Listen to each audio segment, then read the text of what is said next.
சரி, இப்பவாச்சு உன் கண்ணுக்கு நான் அழகான பொண்ணா தெரியறேனா? காமெடி பண்ணாத, நீ இன்னும் கொஞ்சம் கூட மாறல, அப்படியே தான் இருக்க.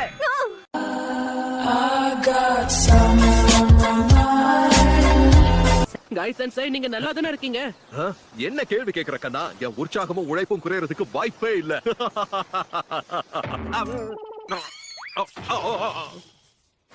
கைஸ் அண்ட் சை,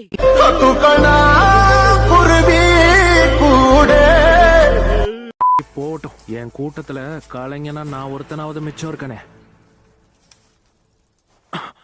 மட்டிக்கினாரு ஒருத்தர் இவரை காப்பாத்தணும், கத்திரி இவரை காப்பாத்தணும், கத்திரி. சாண்ட் வில்லேஜ்ல இவர்தான் சக்தி வாய்ந்த காசி காக்கி. அவர் மாயமா மறைஞ்சிட்டாரு அப்படின்னா சாசூரி, இதுக்கு காரணம் நீதானா? ஆமா கேள்வி, நானே தான். ரிட்டையர் ஆன கேள்வியை பத்தி இனி நான் ஏன் பயப்படணும்? காடு வாங்குது, வீடு போங்குது, நீங்க பழி வாங்க போறீங்களா?